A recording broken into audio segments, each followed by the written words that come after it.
This fully narrated seal tour departs from Seaport Village and travels through the picturesque San Diego streets before splashing down for a cruise through the waters of the San Diego Bay.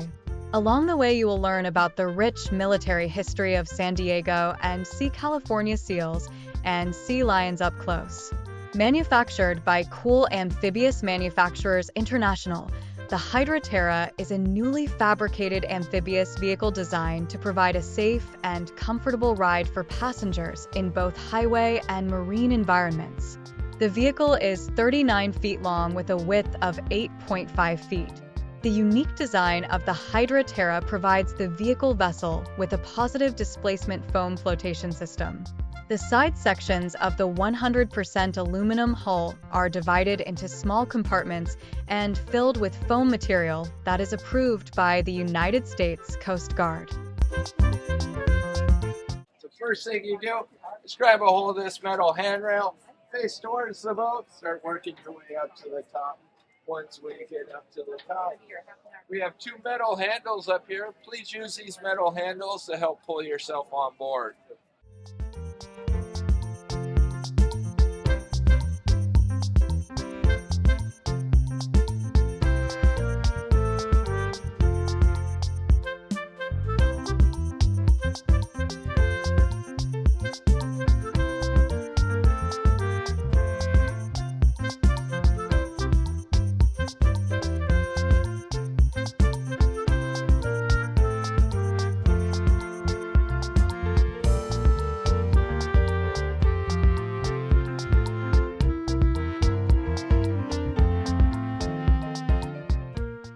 Long little strip of land off the vessel right up there, and that is Point Roba. Point Roba is where we had Portuguese settlers come, and we had our Italian settlers in Little Italy. Now this was is now the largest Little Italy in the United States. If you took the one from San Francisco, New York, and Chicago, put them all together, ours would be bigger. And they're catching big tuna. So together they pull that tuna over into the boat. So the tunas are all inside the boat. This is the rail. The rail's about as tall as this box. The men are standing outside of the rail. They're in the ocean catching tuna. They still got to get back in the boat. And they were sustainably fished at the time by the Chinese fishermen. They would use a pole, tie them off between the rocks. So if you look at this picture, this is 5 people across, 2 people high. Everything that's not in this picture, this is not a person, is an abalone shell. So we're going to be going on the Shelter Island boat launch round. Now this is the busiest boat launch on the West Coast.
About right here.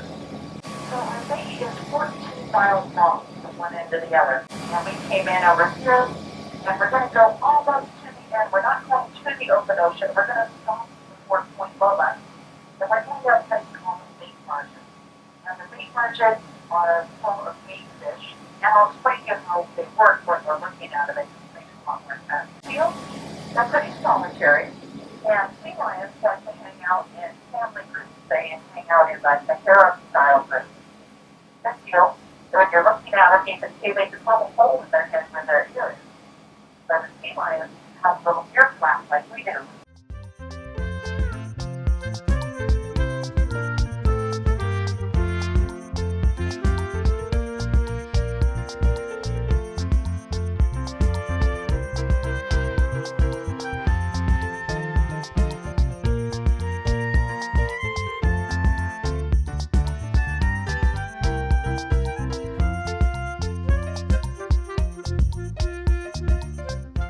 Fishermen come along in their fishing boats, open the lid of these, scoop the fish out with those nets, put it on their bait receivers, and go out deep sea fishing.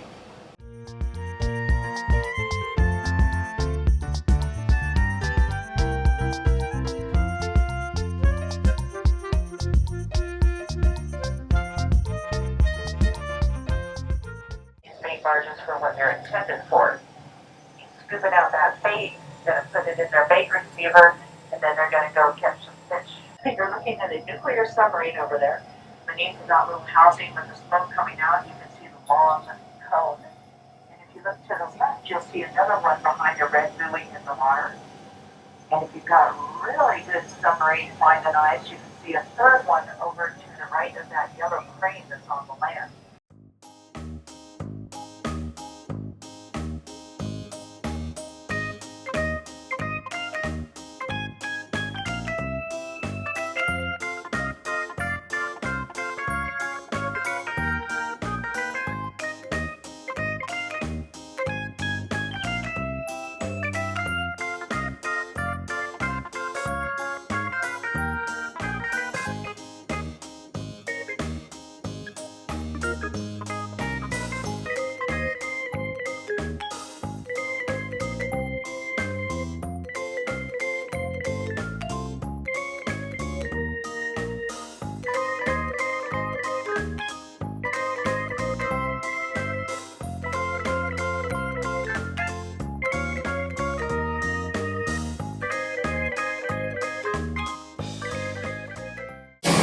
Marine Mammal Training Center on our web.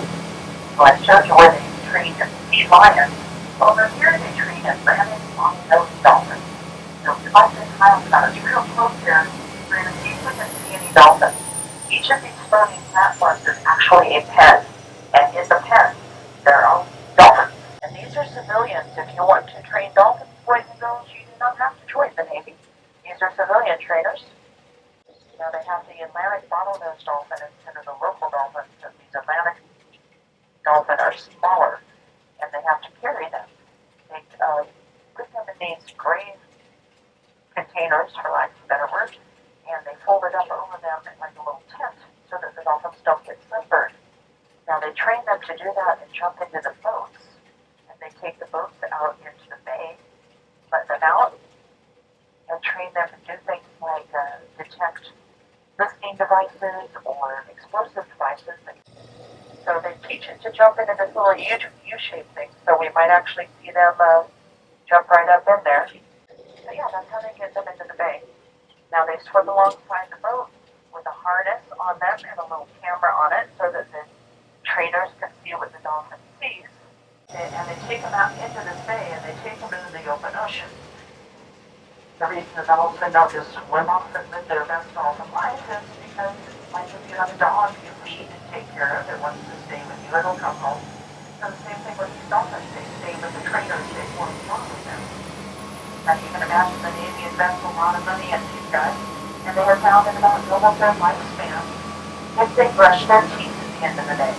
So after they get their fishing treats, everybody gets their teeth brushed by an electric toothbrush.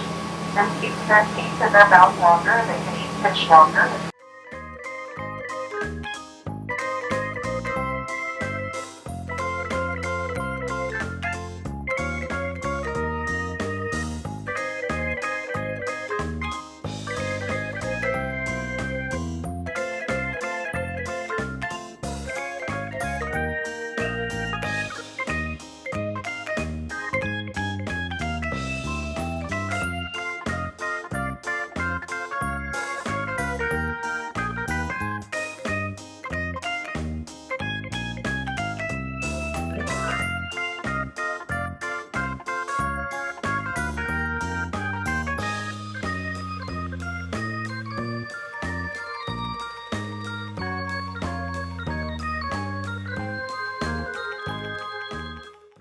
So we are going to make a quick safety stop, and one person, that is just me, is going to stand up and get off of the seal for a moment because I have to make sure that we haven't picked up any kelp or seaweed.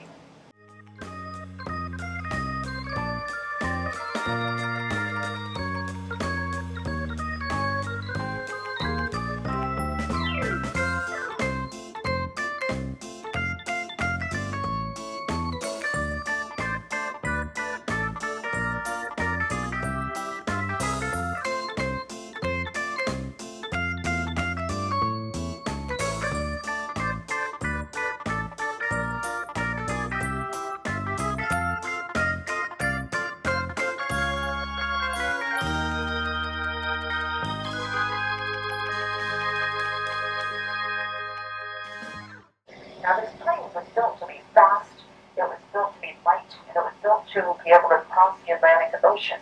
He was entering a contest to be the first person to successfully